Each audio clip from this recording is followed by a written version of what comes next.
So, welcome students. Today we are going to continue this Tennyson's In Memoriam, where I'll be going to teach you the conflict between science and religion. The conflict between science and religion, with reference to the poem In Memoriam, which we are already studying. So, my dear students, when this poem was written, Charles Darwin's epoch-making hypothesis of the evolution of human life with its various forms, they were yet not given to the world. That is, if you remember, The Origin of a Species and The Descent of Man, both by Charles Darwin, they appeared in 1859 and 1871. They appeared in these years respectively. But the idea was actually in the air, and there were numerous ways where science had actually begun to undermine the old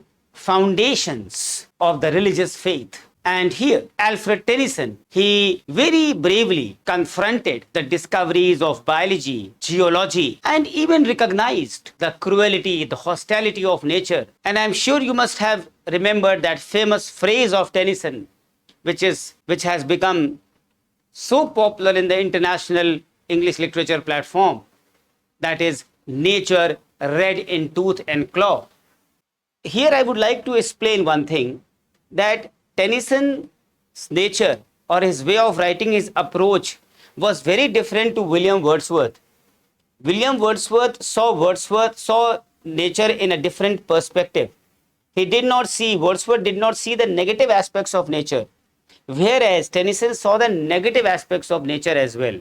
So इसीलिए ये phrase है, nature red in tooth and claw. Tooth and claw. But you know, Tennyson succeeded in regaining his religious faith, which was actually shaken by the realities of science. And so in helping down this breakdown of the opposition between the science and the spiritual faith, what happened, you know, that this poem In Memoriam, which he has written, it gave a great impetus, a great service to the Victorian age. Why?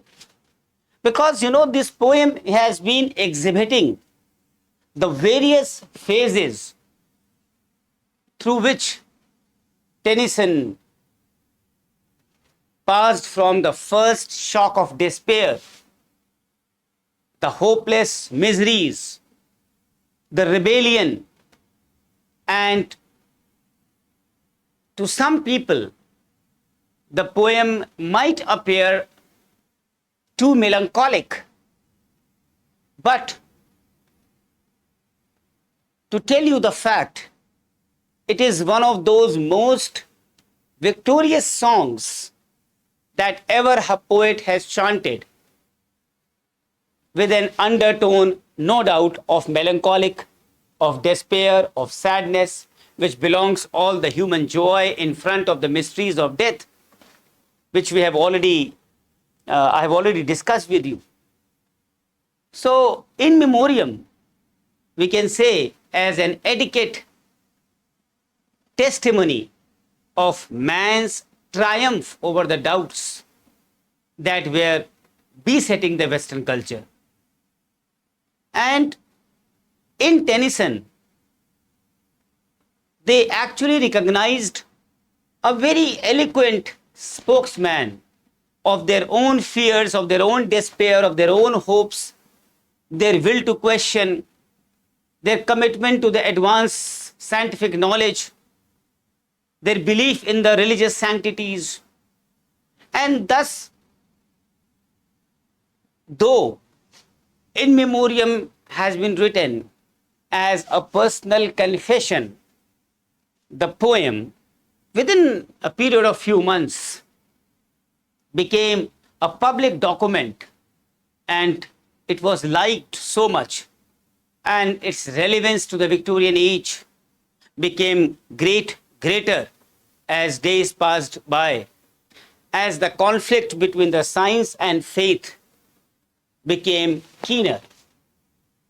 So we can say that the poem did not escape the charge that the poet has expressed his personal grief in enormously exaggerated terms.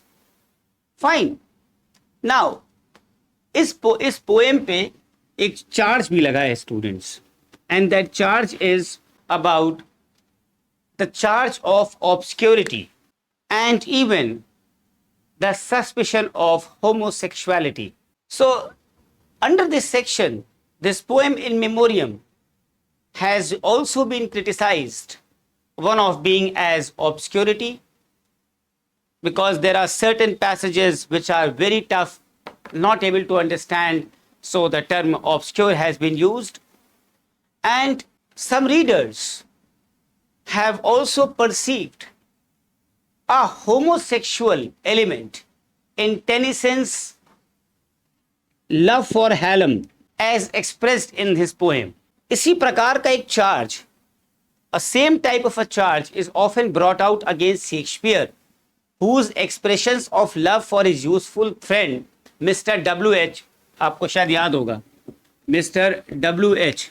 has also been under the, the suspicion of the author's homosexual inclinations, but there has been no proof as such.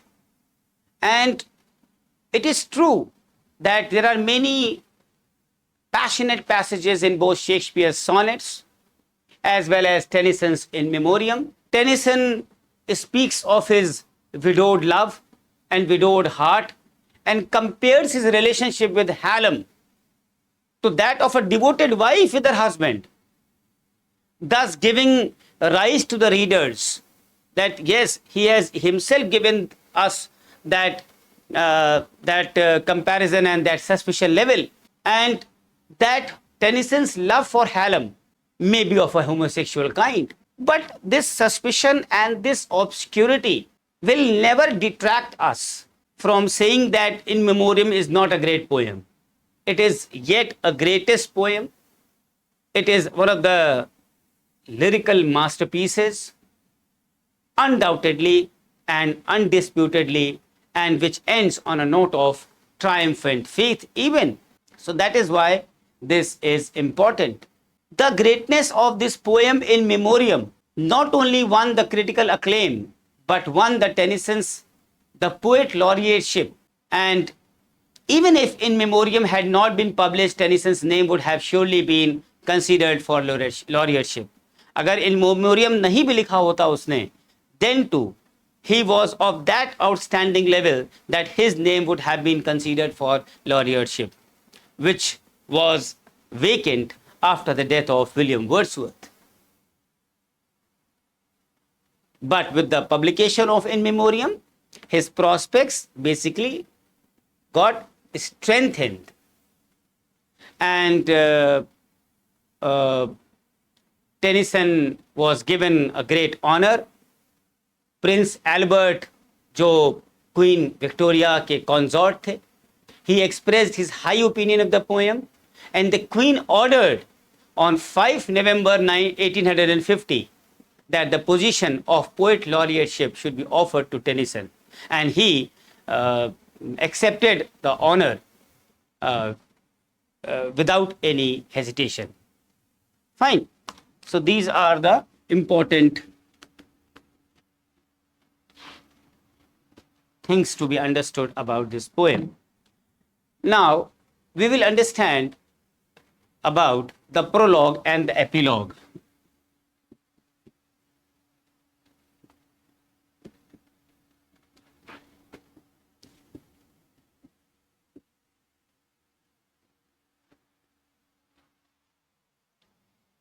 I had told you in the initial lectures that how many sections are there? 131 sections of the poem. So these 131 sections of the poem are basically preceded by a few introductory stanzas, and those introductory stanzas are known as prologue. जैसे आपने चौसर में देखा होगा, Godfrey चौसर में prologue to the Canterbury Tales, Tales के पहले prologue होता है. But always remember that these introductory stanzas were actually written after all the sections comprising the poem has been completed.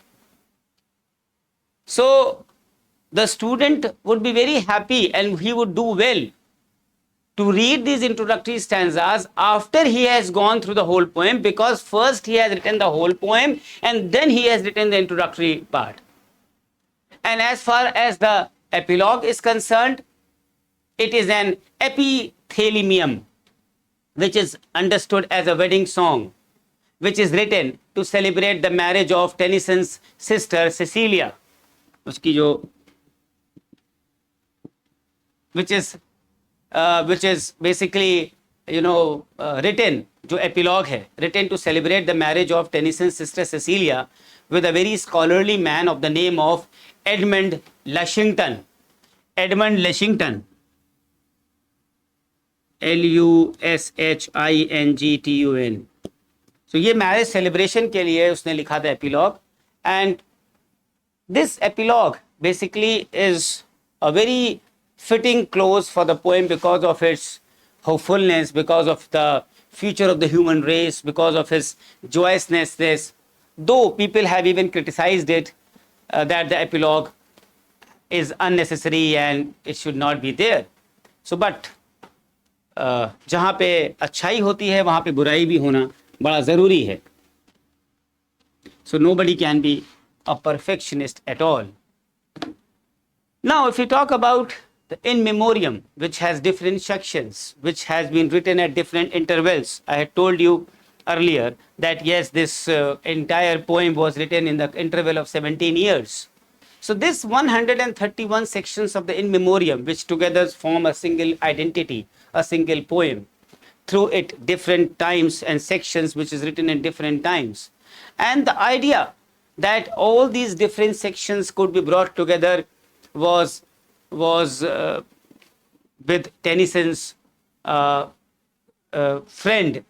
as early as 1845, though Tennyson did not have the plan to publish them together as a single identity, because they were written at different places and they were trying to weave into the entire organic whole, and slowly and steadily this came to his mind. But after that, when it was published anonymously.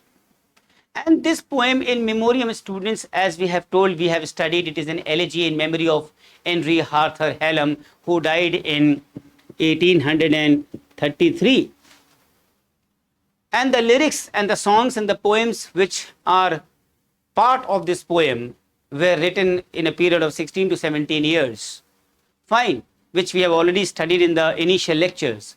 So this elegy, which began as an expression, as an attempt, as you can say, to personalize the private grief and to answer the spiritual problems of the age, the poet's personal loss by losing his great friend, and the poet's loss led him to reflect on the great problems of the religion, on the great problems of the immortality, on the great problems of the reality of evils.